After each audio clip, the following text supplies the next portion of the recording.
Pagpagpalang araw po sa inyong lahat. Welcome pong muli sa ating programang Ating Pag-aralan. Ang ating pag-aralan po ay isang online Bible study sa Tagalog na gamit ang Amazing Facts Study Guide.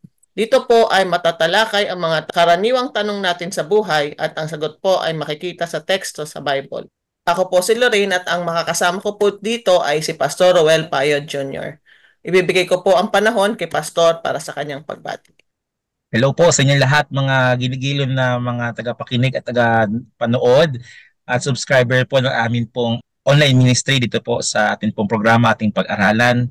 Welcome po muli sa part 2 ng ating pong lesson number 15. And as I told you in the part 1, ako po excited na i-continue ating pong pag-aaral kasi ito po may kinalaman sa prophecy. But above all, ito po ay may kinalaman sa greatest love ng ating pong Panginoon sa bawat isa po sa atin. I hope and I pray kayo po nasa mabuting kalagayan. And as we study the Word of God all together, aking pong hiling ay the Lord and the Holy Spirit will illumine us, atin pong enlighten our minds na sa gayon po ay maunawaan po rin ng kanyang salita. Welcome once again sa atin pong episode po ngayon. Salamat po, Pastor. Bago po tayo magsimula sa ating pag-aaral, ay manalangin po muna tayo. Ama naming Diyos, marami pong salamat sa pagkakataon na binigay niyo sa amin para makapag-aral ng inyong banal na salita. Muli po ay hinihingi namin ng inyong presensya na samahan kami sa aming pag-aaral. Naway lahat po ng aming sasabihin ay magmula sa inyo, linisin niyo po ang aming puso at isipan nang sa gayon ay maintindihan namin at magamit namin sa aming pang-araw-araw na buhay ang lahat ng aming matututunan ngayon. Nalalapit po namin sa inyo ang mga problema na aming pinagdadaanan. Alam niyo po kung ano ang mga ito. Sino-surrender po namin sa inyo ang lahat ng plans at mga dreams namin sa buhay. Fill us, Lord, with your spirit and guide us sa mga desisyon na gagawin namin sa aming buhay, Lord. Patawarin niyo po kami sa aming mga pagkukulang at pagkakamali. Ito po ang aming hiling sa inyong pangalan. Amen. Bago po tayo magsimula ay gusto ko pong magpasalamat sa mga nagtanong at nagbigay ng comment sa aming part 1 noong nakaraang pag-aaral. At ang dalangin ko po ay sana po ay masagot po ang lahat ng inyong mga tanong dito sa aming part 2 na i-share sa inyo ngayon. Bago po natin simulan ng part 2 ay balikan natin ang mga natalakay sa part 1 ng ating pag-aaral na may pamagat na sino ang Antichrist. Nakasentro po ang ating naging pag-aaral sa Daniel 7 kung saan nagkaroon si Daniel ng vision tungkol sa 4 na halimaw na galing sa dagat. Nakilala po natin ang mga halimaw na ito at kung anong bansa ang nare-represent nito. Ang unang kaharian ay nare-represent ng isang leon na may pakpak ng agila. Ito po ay ang Babylon. Ang pangalawang halimaw ay isang oso na may 3 tadyang sa kanyang bibig. Ito naman po ay Medo-Persia. Ang pangatlong halimaw ay isang leopard na may 4 na pakpak at 4 na ulo. Ito naman ay Greece na pinamumunuan ni Alexander the Great. Ang huling halimaw ay isang makapangyarihang halimaw na may ngiping bakal at 10 sungay. Ito po ay ang Roman Empire. Ang 10 sungay ay inirepresent ng 10 lugar sa Europe at napag-aralan din natin na may umusbong na isang maliit na sungay at natanggal ang 3 sa mga sungay dahil sa paglabas nitong maliit na sungay. Dito po sa part 2 ay kikilalanin na natin kung sino o ano ang role ng maliit na sungay na ito sa mga huling pangyayari sa kasaysayan dito sa lupa. Sa ikapitong tanong, nagbibigay ba ang Biblia ng malinaw na mga puntong magpapakilala sa Antichrist? Pastor? Okay, ayan mga kapatid. Bago ko po sagutin po ang atin pong ikapitong tanong mga kapatid, I would like to be honest to you. We are not discussing these things just to hurt an organization or a religious group or whatever mga kapatid. We are here because we would like to discuss the biblical truth. At ang biblical truth po namin pong babanggitin text by text ngayon pong mga sandaling ito ay with the support of history, mga minamahal na mga kapatid. So kumbaga, do yourself a favor. Habang kami po ay habang ako po nagdi-discuss mga kapatid, text from the Bible and prophecies from the Bible and explanation, mga kapatid, ay please do yourself a favor. Kayo po yung mag-search din po since free naman po ang internet po natin ngayon, ay kayo po yung mag extra mile in doing things na mas lalo pa pong magkaroon kayo ng further references. Okay, again, if your religious affiliation or group, mga kapatid, sa mga sandaling ito ay medyo ma-identify or medyo masasaktan, would like to say sorry, mga kapatid. Okay po, we'd like to say sorry. It's not our intention to hurt your belief or whatever. We're just here to tell the truth, nothing but the truth. May kasabihan nga po, mga kapatid, kasi we are obliged to tell you the truth. Okay? Kasi we are here yes, truth hurts. And yes, mga kapatid, we are here to tell the truth, even it hurts, rather than to comfort you with a lie. Okay? Sabi nga po, hurt me with the truth, but never comfort me with a lie. So mga kapatid, yes, the Bible speaks, even Christ himself says, na talagang masakit po talagang katotohanan, but the truth will set us free. So mga kapatid, to answer the seventh questions, ang tanong po ay, does the Bible give clear points identifying the Antichrist? Alam niyo po, mga kapatid, meron po nagtanong po sa amin pong episode part 1 sa lesson number 15. Makikita po ba daw ang from word for word yung Antichrist sa Daniel, mga kapatid? In fact, ang Daniel 7 ay hindi lang po Antichrist nakalagay doon, kundi anti-God. Why? Let's find out this wonderful evening, mga kapatid, or this moment. Okay? Now, sabi po dito, God's word give us 9 characteristics of the Antichrist in Daniel chapter 7. Ngayon po, mga kapatid, meron pong siyam na characteristics or pag-uugali or katangian about Antichrist na binabanggit po sa Daniel chapter 7. So, para po maging certain po tayo sa kanyang identity, and even though some might find this truth painful, we must be honest enough to accept them as His revealed will. So ngayon, mga kapatid, number 1, okay, may siyam po na characteristic, and number 1 characteristic is this: the little horn would come up among them. Hindi po naalala nung first part 1 po natin, so, meron pong 10 sungay doon po sa pang-apat na beast. However, yung 3 sungay po ay na-black out, and then after na-black out po yung pong 3 sungay ay pumulit po yung little horn. Okay? Ngayon, mga kapatid, sa Daniel chapter 7 verse 8, that is from among the 10 horns, okay, doon po nakapabilang po yon. Little siya at first, however, he is unique. Why? Kasi po ang little horn nito ay meron pong mata at meron pong bibig. Okay? Now, so it would be a little kingdom somewhere in Western Europe. Alam po natin na ang 10 divided kingdoms right after the Roman Empire is no other than the Europe itself. Now, somewhere in Europe, okay, ay doon po mag-rise into power yung pong tinatawag na little horn. Hindi po siya isa lang pong uri ng kaharian, but it is a system. In fact, this system is a joint force of religion and state.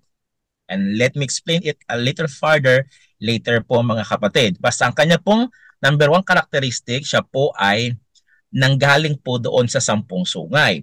Okay? I mean, siya po ay doon after na black out po yung 3 sungay, siya po ang pumalit. Pangalawang characteristic po, mga kapatid, it would have a man and its head would be speak or would speak for it. Yan. Yung little horn po na ito, meron po siyang para siyang tao na may ulo po siya, kapatid, no? Then, nagsasalita siya. Meron din po siyang mata. Okay? Pangatlong characteristic, siya po ang pumalit doon po sa 3 kaharian na hindi nag-obey sa kanya. Later, I will explain it. Ano yung 3 kaharian na yon at gaano ka makapangyarihan itong little horn po na ito. Pangapat po, it would be different from the other kingdoms. Kakaiba po itong little horn nito, mga kapatid. It is not just a kingdom, but it is a power, a system. Na later on, malalaman po natin ano pong pangalan ng system po na ito. Okay po? It would make wars, pang-5 po, mga kapatid, nakakatangian niya po, it would make war with and persecute the saints. Sa verse 21 and verse 25 po yan. Ng same chapter po, Daniel chapter 7 po ito, mga kapatid. Follow with me. Daniel chapter 7. Okay po, Daniel chapter 7, verse 21. Akin na lang pong isa-isahin sa inyong mga kapatid kasi medyo mahaba po atin pong episode po ngayon. Sa verse 21, gito pong pagkakabanggit. As I looked, this horn made war with the saints and prevailed over them. May history sa atin pong kasaysayan sa sanlibutan na once upon a time, the Christianity were persecuted. And if you ask a question, who is the system or who is the power, who was that power who persecute the saints or the Christian po mga kapatid? So I think the answer is very clear. At sa verse 25 naman, sabi po dito, he shall speak words against the Most High and shall wear out the saints of the Most High. Talagang blasphemy ang kanya pong gagawin. And the question is, who is acting as quote-unquote God in this present time? Okay po, hindi ko pa po ina-unveil ang kanyang pangalan ng mga kapatid. Akin lang pong iniisa-isa ang kanyang pong katangian. Next niyang katangian po mga kapatid, it would emerge from pagan Roman Empire, the fourth kingdom.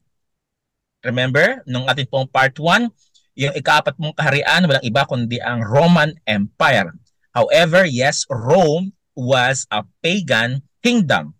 But this time, yung pong mixture ng pagan and Christianity ay ini-embrace po isa sa katangian ng little horn po na ito, mga kapatid. Okay? Sunod, God's people, the saints, would be given into His hand. Yan nga po, for a time and half a times. May propesya po, tayong babanggitin po ngayon about Petsa, na 1,260 years na mamumuno or let me say, hindi lang po mamumuno, kundi maghahari at magpe-prevail sa pagpe-persecute po. Ito po tinatawag na Dark Ages na time. Okay? So, now, I think nagkakaroon na po kayo ng clue kung ano po ito mga kapatid. And then, next is, it would speak great words against our blaspheme God. Okay? He is acting. This little horn, one of his characteristics is, he is acting as God himself. Okay? Now, sa Revelation chapter 13 verse 5, ay talaga pong hindi lang po great things ang kanya pong gagawin, hindi lang po blasphemy ang kanyang gagawin, kundi talagang total na pagyurak sa commandments ng Panginoon, total na change ang kanyang gagawin po mga kapatid. So, at yun po ang kanyang katangian. And lastly, sabi po dito, yan po sa verse 25, it would intend to change times and laws. Now, the 10 commandments of God is very clear in Exodus chapter 20 verse 3 to 17. However, this little horn that would change the entire 10 commandments did it. When I say did it, nagawa niyo na po mga kapatid.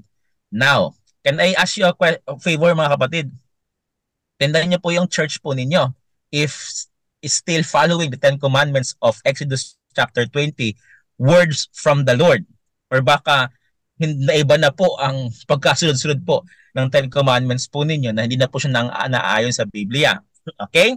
Now, let me tell you this mga kapatid, don't forget, all these identification points come directly from the Bible. Hindi po ito sa akin lang galing, hindi po ito kay Ma'am Lorraine mga kapatid. Again, hindi pa tayo nagbabanggit po ng history, characteristics pa lang po from chapter 7 alone. Okay, so mga kapatid, na-identify po natin ang kanyang characteristics sa mga sandaling ito. They are not some human opinion. It is not coming from me, neither Ma'am Lorraine or whatever, but mga kapatid, itong kanyang characteristic that has been identified from the Bible is seconded. When I say seconded, para naman magbuboto ka, oh, okay, I second. Okay, ito po ay supported by historians. Mga kapatid, historians na binabanggit ko po sa mga sandaling ito are not, some of them are not Christians. Some of them in fact are atheists. Some of them in fact is not member of Christianity. But since they are historians, they know the history of the world at mga kaharian nag-rise into power and how they ruled our world, mga kapatid. And they confirmed na ito nga po ay talagang nangyari. Ako po ay magiging clear na po ngayon. Before I say these things, Let me say sorry po mga kapatid. Why? Because Bible and history talk and identified this little horn no other than this powerful combination of state and religion power called the papacy. Mga kapatid, ang papacy, which later is what we call the Pope or ang Santo Papa, ito po ang in-identify ng Daniel chapter 7 verse 25 and so on and so forth po mga kapatid. Why I say so? Because it act like a God. Talagang kung hindi siya nagpatawad, hindi mo papatawad ang isang tao. It thought to change the laws. Tingnan niyo po yung pong Ten Commandments na fina-follow po ng mga atin pong mga kaibigan na mga Catholics. Yung unang utos, huwag kang magkaroon ng ibang Diyos. Yes, yun din ang kanila number one. Pero sa pangalawa mga kapatid, kanila pong tinanggal po yun kasi sabi sa pangalawa, huwag kang magkaroon ng larawan. But our Roman friends, Roman Catholic friends, marami po nilang mga rebulto mga kapatid. Talagang inumit na po nila yon at minove nila konti at let me explain it later mga kapatid. Okay po? So, but in order to us to be certain, okay, let us carefully examine all 9 points one by one. There must be no room left for doubts. Mga kapatid, nabanggit ko po sa inyo ang siyam na characteristics ng little horn. And these characteristics points forward to a system called papacy. And its leader is also known as the Pope. Mga kapatid, I would like to say sorry for this, but this is the truth from the Word of God because history and the Bible is a combination and they are supporting each other. Salamat po, Pastor, sa ikawalong tanong. Ang papacy ba ay umaangkop sa mga puntong ito, Pastor? As I said po mga kapatid, yes. It fits every point. So now, kanina po, akin po binanggit yung mga characteristics. Ngayon po, let us be more closer in identifying them, okay? Papacy. Again, why them? Kasi system. It is not just referring to a one man, but this is a system. Okay po? Now, number one, closer look po tayo po mga kapatid. Aside po dun sa 9 points or 9 characteristics niya po. First point or first closer look, it came up among the 10 kingdoms in Western Europe. Okay? Geographically po, na location of the papal power is in Rome, in Italy po. Kaya napakaliit lang po ng Italia mga kapatid. However, it rose into power. Okay?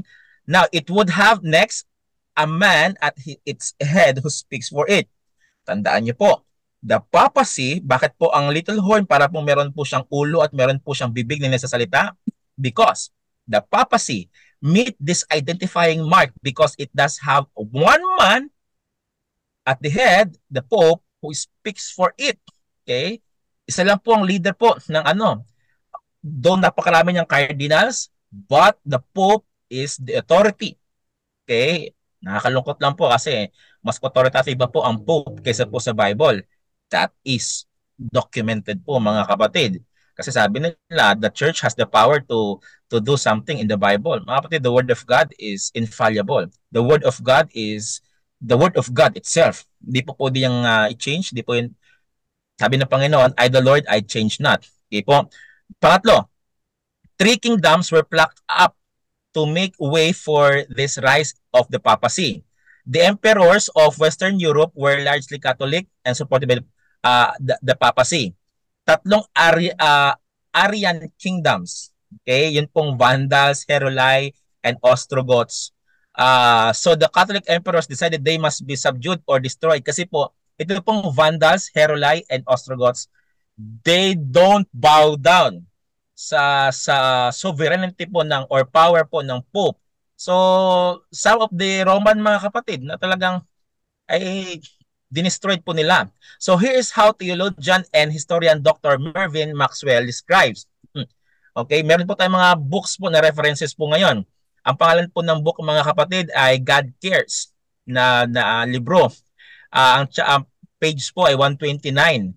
Ang title po ng chapter ay The Catholic Emperor Zeno, okay? Sabi po dito mga kapatid, talagang na-eradicate po yung tatlong kingdom po na yon since hindi po sila nag-bow down po mga minamahal na mga kapatid.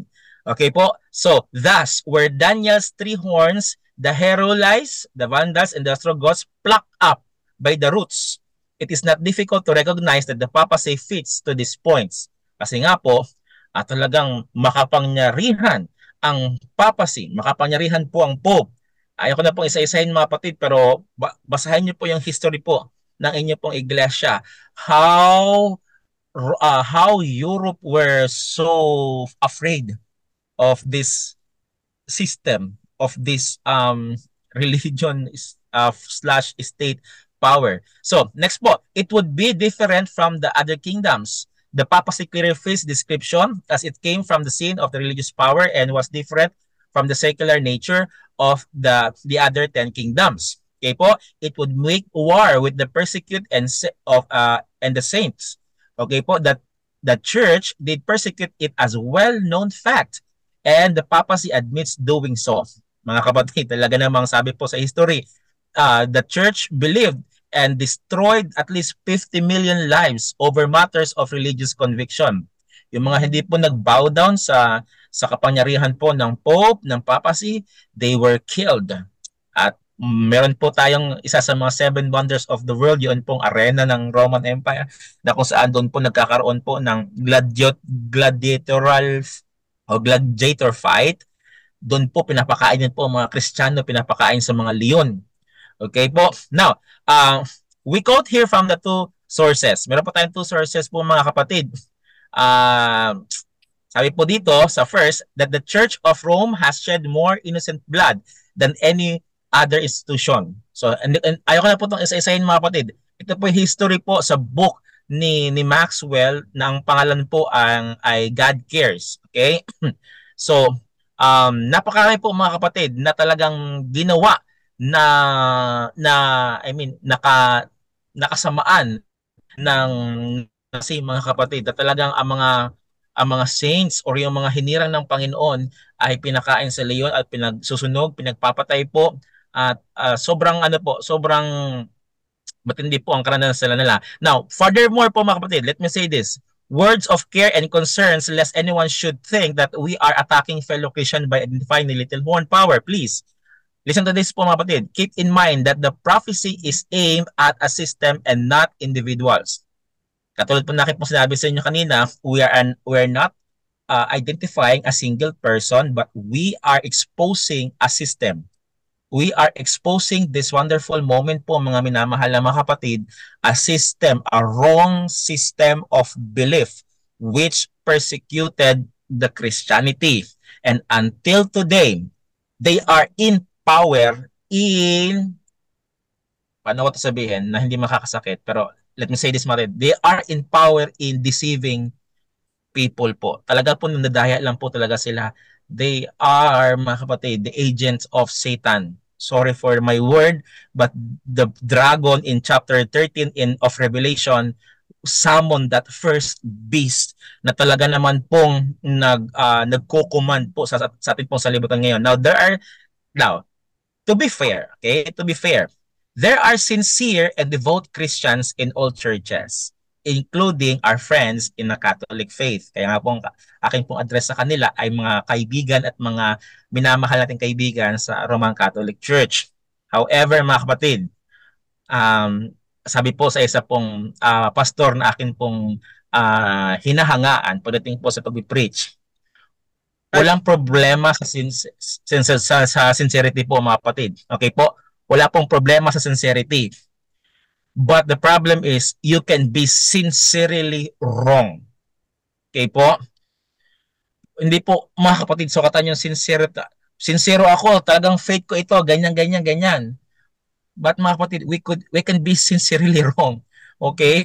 Na talagang hindi natin ina-admit na tayo po ay nagkakamali. Now, mga kapatid, and Daniel chapter 7 is simply a message of judgment and correction upon the large religious institution that compromise with paganism. Kasi po nag-shake hands po ang Christianity at ang paganism. At ang product po ng kanila pong pag-shake hands ay walang iba kundi ito pong the Holy Roman Catholic Church. Kasi po, yes, mga ang nakalagay sa ributo niyan ay mga disciples, pero hindi po yun ang totoo po nilang history. Hindi po mga disciples or mga saints ang nakalagay po doon, kundi mga pagan goddess po and gods ng mga Greeks.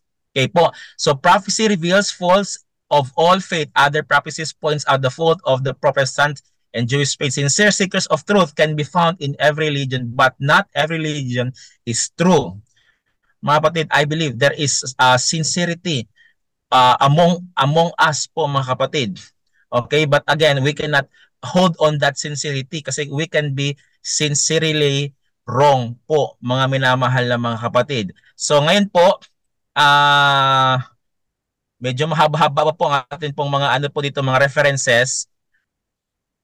Okay, meron po tayong mga ilang references po dito mga kapatid, pero dumako muna siguro tayo ma'am sa next pong tanong. Salamat po, Pastor. Sa ikasiyam na tanong, hindi ba sinabi ni Daniel na isasara ang kanyang aklat hanggang sa panahon ng wakas? Sa Daniel chapter 12 verse 4. Kailan mabubuksan sa ating pangunawa ang hula ni Daniel? Pastor? Ayan po mga kapatid. Alam niyo po, napakainig po ng tanong po ng pangsyam. Bakit? Kasi po, sa Daniel chapter 12 verse 4, ang command po kay Daniel po mga kapatid ay ganito. Okay? Na sabi ng anghel kay Daniel, seal up the book. Okay? Seal up the book. Ibig sabihin, it is not yet your time na maunawaan ang kabuuang truth about this prophecy. Someone after you, when I say someone after you, hindi po pagkamatay ni Daniel, mayroon pong next, no. Dumaan pa po mga kapatid ang ilang daang taon bago po isilang ang taon na nangalang John, na isa po sa mga disciples po ni Jesus Christ. This John the Beloved who turned John the Revelator, na nagsulat po ng Aklat ng John, Epistles of John, and lastly ang the Book of Revelation, isulat niya po ito sa island of Patmos. Ito na po ang continuation ng vision. Kumbaga, ganito po yung mapatid si Daniel, nung siya pinanonood ng isang parang movie, hindi niya natapos po ang movie. Sa kalagitnaan pa mga kapatid, sabi ng anghel sa kanya, okay, pause muna. Hindi mo pa time ito para mapanood lahat. Siyempre, si Daniel po mga kapatid, that time, perhaps, nasa mga 80s or 90s na po si Daniel, medyo matanda na po siya. At hindi po naunawaan ni Daniel ang lahat. Even the prophecy itself, hindi niya po naunawaan. Hindi niya po alam na alam niya may mga kaharian na darating after Babylon, after Medo-Persia, pero hindi niya po naunawaan na ito pala yung mga kasunod po mga kapatid. But everything were answered in the book of Revelation. Alam niyo po, nakakalungkot. Marami po nagsasabi sa akin, Pastor, ayokong basahin yung aklat ng Apokalipsis kasi puro mga symbols, puro mga ganito, ganyan. Pero mga kapatid, pakinggan niyo po ito mabuti. Ano pong binanggit po sa Revelation chapter 1, verse 1? Dito po binabanggit mga kapatid, the revelation of Jesus Christ. Hindi po ito mga kapatid, simple prophecy lang. Ito po yung revelation po ni Hesus Kristo na binabanggit po. So ang aklat po ng Apokalipsis is worthy of our study. Bakit? Kasi po it's about Christ Himself, mga kapatid. Okay po? So before answering further, may tanong po sa atin pong part 1 po na ito na binabanggit po mga kapatid sa kanya pong tanong ay simple lang. Okay? Ang tanong niya po mga kapatid ay somewhat, meron po bang word for word na Antichrist? Doon po sa Daniel chapter 7, verse 25. Mga kapatid, ang Kristo po ay pinanganak. Okay? Ang Kristo po ay pinanganak 100 years after po kay Daniel. Okay? So, ang word na Messiah, which is Christ, ang Christ po kasi ay Messiah, wala pong word for word na Christ, Antichrist doon po sa aklat ni Daniel. Pero in-identify po ni Daniel that one of these days na meron pong mag-rise into power that will be an Antichrist. Yes, ang Antikristo po na word ay nabanggit po in New Testament sapagkat kasi po ang Kristo po ay napanganak na po in that testamental period at na ang lahat na nag-oppose kay Christ ay tinawag po Antichrist. Now, perhaps siguro po, Ma'am Lauren, ang kanyang tanong ay yung 666. Kasi po binanggit din po mga kapatid, dinagdagan ko lang yung tanong niya, no? Kasi parang doon papunta ang kanyang tanong eh. Tukuyin mo na lang, pastor. Kung baga parang gusto niya, ganun yung gusto niya mangyari. Tukuyin mo na lang, pastor. Anong binabanggit mo?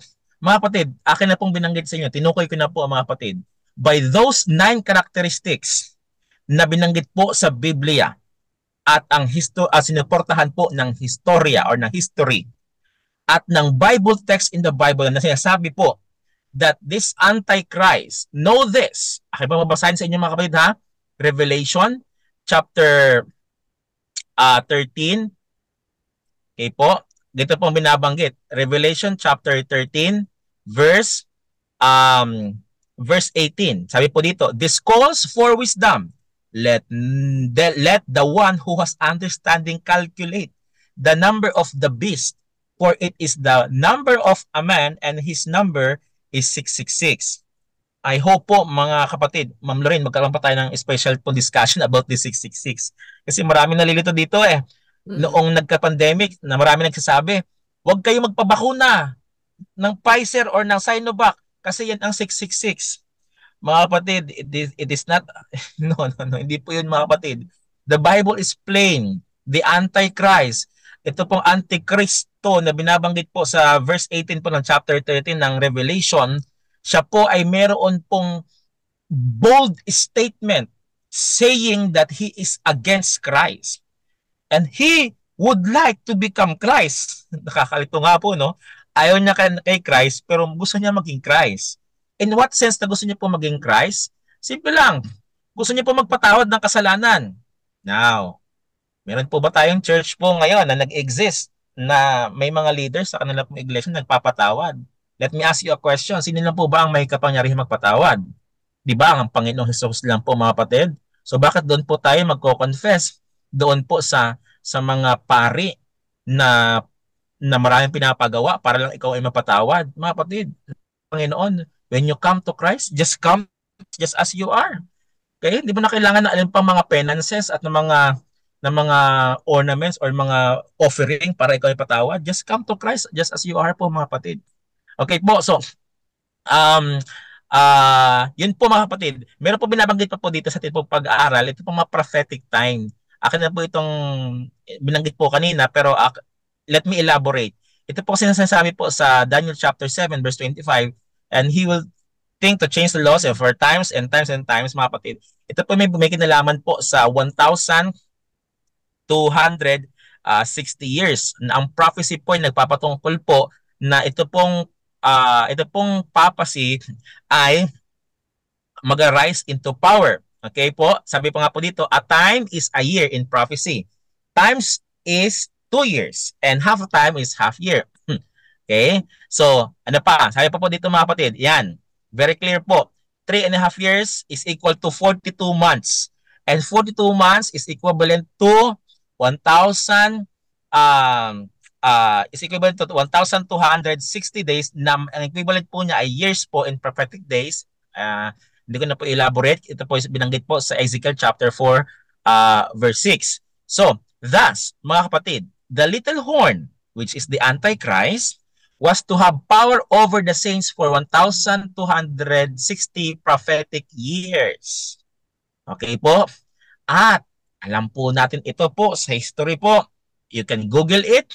You can refer to your history books na noong 538 AD or Anno Domini, okay, nagsimula po ang persecution at nagsimula po ang exercising ng power po ng papacy.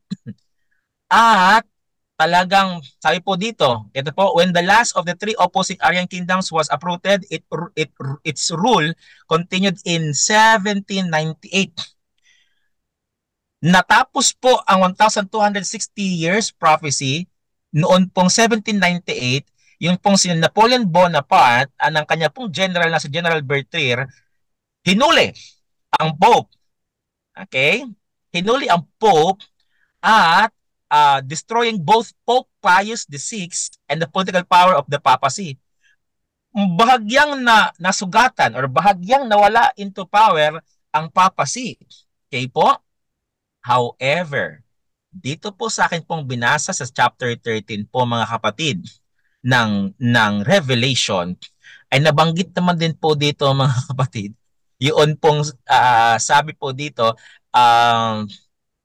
ito pong kapangyarihan po ng first beast. Okay? Na nagkaroon po siya ng sugat na ikamamatay. However, siya po'y gumaling. Okay? Akin po itong ini-slow mo mga kapatid kasi yes, once upon a time, ang Pope or ang papacy nawala into power since that was a prophecy to need to fulfillment. However, muli pong nag-rise into power once again ang papacy. And have you noticed, mga kapatid, na kahit po ang presidente ng Amerika will bow down to the Pope? Yes, because this is prophecy fulfilled, mga kapatid. Na talaga naman pong kailangan pong mangyari po ito sapagkat ito po'y binabanggit po sa Biblia na ito po ang Antichrist. Mga kapatid, many more references. Alam nyo, marami nga po umaatake po na sa mga katulad po naming Adventist. Kasi nga po, refer daw doon po, Ma'am Lorraine, doon sa corona po ng Pope na nakalagay daw po doon ay Vicarious Filidae. Sa Roman number po, equivalent po yan, kinompute na po, hindi ko na po mapapakita po sa inyo. Pero ang kanya pong computation sa word na Vicarious Filidae, ibig sabihin po ng Vicar is substitute of God. Did God appoint somebody na magsasubstitute po sa kanya na magamit pa niya ng patawad? Wala po mga kapatid. Pero yung i-compute daw po yun ay 666. Aba, gumanti naman din po ang mga ilan po ng mga kaibigan po natin sa Roman Catholic Church. Sabi nila, yung Ellen White, yung daw pong Ellen White, pag i-compute 666 po yun. Mga kapatid, Ellen White was just a woman, hindi po siya system, hindi po siya kingdom, hindi po siya nag-rise into power po mga kapatid. Okay? So, ang dami kasi kino-compute po na ng mga which their computations is wrong. Some other might compute it right, pero ang tanong is, ang characteristic ba ng little horde nandoon ba sa mga taong yun na kanila pong inaakusahan? Salamat po, Pastor. Sa ikasampung tanong, maraming Kristiyano sa ngayon ang misinformed tungkol sa Antichrist. Ang maniniwala sa isang kasinungalingan tungkol sa Antichrist ay maaaring maging sanhi ng isang tao na malinlang. Ano ang dapat gawin ng isang tao kapag nakatagpo ng mga bagong turo ng Biblia? Pastor? Mga kapatid, mga minamahal po namin mga kaibigan, to be transparent sa inyo, okay? To be honest po sa inyo. Kanina, nagkaroon po kami ng short discussion po ng mother po natin pong host, Ma'am Lorraine. Sabi ko po sa mother po ni Ma'am Lorraine, sabi ko, ina, nakakalungkot lang kasi yung mga previous na episodes po na amin pong hindi po ganun kadami ang nab-views. But in this topic ay sa part 1 pa lang po ng lesson number 15, talagang 100 views po kami mga kapatid. I'm not bragging this, but something I found out. Pag ang topic po ay somewhat intriguing, like Antichrist, ito, ang dami po mga views. Kahit hindi lang po sa amin pong channel mga kapatid, kundi sa iba pong mga platforms at iba pong mga preachers. Napakaya po nilang views pag intriguing po ang topic. Mga kapatid, before we discuss or before, I think it is not the issue na malaman ko sino Antichrist. Kasi binanggit na po siya ng Bible Mga kapatid, hindi na po rin issue kung sino pong Antichrist. Alamin na natin kung sino ang Christ. And we found out who is Christ, mga kapatid. And this Christ is inviting us na magkaroon ng relationship sa Kanya. And what way na magkakaroon po tayo ng relationship sa Kanya? Sabi niya po mga kapatid sa Gospel books, sundin po ang will ng Kanyang Ama. Mga kapatid, to be honest po sa inyo, nakakalungkot lang kasi we are busy finding who is the Antichrist. And yet, we don't have a relationship with true Christ. With the true Christ po mga kapatid. So I believe mas magkaroon pa tayo ng time mga kapatid. Bakit? To answer the 10th question po, ang isang pupong tanong, kasi po sa Acts chapter 17 verse 11, meron po tinatawag na Berean Christians. Ang sabi po dito, these were more fair-minded than those in Thessalonica, in that they received the word with all readiness and searched the scripture daily to find out whether these things were so. Hindi lang po sila nakinig. At ang mga Berean Christians, hindi lang po sila nakinig. Nag-search po talaga sila. Dinoble check po nila mga kapatid. At kasi meron po silang in the first place eagerness na before accepting other beliefs, before accepting other teachings, they hold what Christ told them na mag-search ng scripture. Mag-search. Talagang laging pag-aralan po ang scripture. Bakit? Kasi po, sino po ba ang scripture mga kapatid? John 1:1, in the beginning was the Word, and the Word was with God, and the Word was God. Christ Himself is the embodiment of the Bible po mga kapatid. Siya po yung product po ng Bible. So, mga kapatid, when a new Bible teachings is encountered, katulad po ninyo nakinig po ngayon, hala, yun pala yung Antichrist, hala, yun pala yung little horn. Mga kapatid, it is not enough na makinig lang po kayo sa amin. I invite you, do it yourself. Do yourself a favor. Mag-search po kayo mga kapatid. I-double check nyo po sa inyo po mga Bible if what we are teaching here is true. But, after doing that, I believe, mapuprove nyo po na tama po aming sinasabi, have a humble heart. Kasi po, I believe po kayo po yung nasaktan, kasi po ito po yung belief ninyo na amin pong diniscuss and expose po dito. Mga kapatid, after you found out the truth, pray to God na magkaroon po tayo ng humble heart.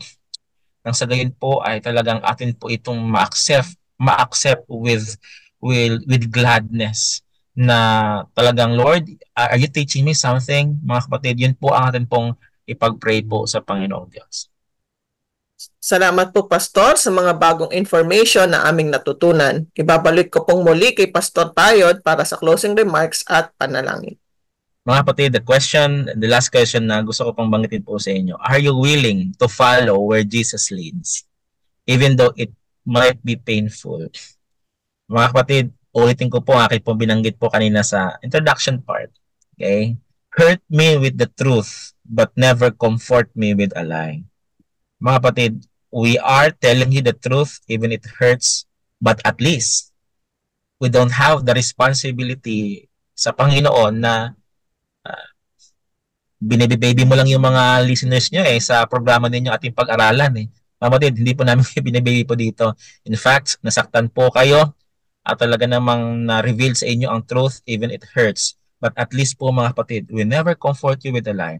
We never tell you these episodes na okay lang po yan mga kapatid. Ang importante, parehas tayong naniniwala kay Kristo. Mga kapatid, sabi nga ko po nga po kanina sa inyo, we can be sincere in our faith. But remember, we can be sincerely wrong. Kasi po, hindi po lahat ng sincere tama. May nagmamahal po mga kapatid sa mga mag-asawa or mag-jowa po, no? Mag-boyfriend, girlfriends, mag-relationship. Sincere sila nagmamahal sa kanila pong partner. Yung partner nila, niloloko na sila ng harap-harapan. Sincere pa rin sila sa magmamahal. Wrong na po yon. Okay? May mga taong sincere sa kanilang faith, sa kanilang love, kahit wrong po. Okay? So I pray na ang inyo pong sincerity ay i-guide or i-lead ng Holy Spirit sa katotohanan po talaga. Hindi po sa false belief, hindi po sa false teachings, hindi po sa anti-Christ, kundi doon mismo kay Christ, mga kapatid. So I commend you, please, I recommend to you, read your Bible. Read your Bible. Bible and Bible alone po ang basihan po ng atin pong pananampalataya dapat. Hindi ang tradition, hindi ang naman pong mga, pinagsasabi natin po mga church leaders, kundi ang Bible. Confirm what you have heard from your pastors, from your leaders, mga pare. Confirm it with the Word of God. Yun po talaga ang pong standard ng atin pong pananampalataya. Let the Bible be the last may term kundi parang pinaparaphrase ko lang po, last guide ng katotohanan po mga kapatid, no other else. Now, if that is your prayer po mga kapatid, na kayo po ay sincere na this time to study the Word of God at mas marami pa kayo matutunan ng mga truth, let me pray for you. Let's pray. Our Father in heaven, Lord, we have just studied a very painful and yet hopeful na topic po sa mga sandaling ito. We have found out, Lord, who is the Antichrist. And this Antichrist, Lord, is pretending to be Christ. Lord, we also found out this moment na nag-i-exist po itong Antichrist na ito. And someday soon, he will be bold in proclaiming that he is really against Christ. Lord, history told us, the Bible told us, na once upon a time, kanya na pong ginawa na i-persecute ang humanity. Kanya na pong gawa na i-persecute ang Christ. And Lord, He is doing it again little at this present nowadays. Well, I'd like to pray for those sincere members of that organization, of that system, of that church. Please, Lord, katulad po ninyo pong binanggit, may mga tupa ka pa na wala pa po sa inyo pong bakuran. Lord, tawagin niyo po yung mga tupa na yon na nakakarinig po ninyong boses. Yes, Lord, they might be sincere in their faith, but Lord, they are sincerely wrong. So please, Lord, one way or another, do it yourself, Lord, na tawagin niyo po sila. I don't know how, I don't know when, can niyo po sila tawagin, but Lord, please do it as soon as possible. Sapagkat we believe Christ is coming soon at ayaw niyo po, Lord, na meron pong maiiwan. Lord, please, punan niyo po ang kaharian ng langit na marami pa pong mga mananampalatayang sincero na nag-aaral ng inyong salita. Lord, thank you sapagkat sa episode po na ito, marami po, bagaman hindi ko po nakikita yung amin po mga subscribers and listeners. Lord, I believe na sila po may eagerness, katulad po ng mga Berean Christians na sila po mag-aaral ng inyong salita at i-search po nila, i-double check po nila ito sapagkat only the Bible is the standard, is the test of all truths. Thank you, Lord, for hearing and listening our prayers. We pray in Jesus' name. Amen. Amen. Salamat po, Pastor. Salamat po sa muli niyong pagsama sa aming programa. Salamat din po sa mga nakapag-subscribe na. At kung hindi pa po kayo nakakapag-subscribe, pakisubscribe niyo po ang aming channel. At pakishare nyo rin po ang ating mga videos. Malaking tulong po ito sa ministry na ating ginagawa para mas mabilis nating marating ang mga taong gustong makilala ang Panginoon at magkaroon ng mas malapit na relasyon sa Kanya.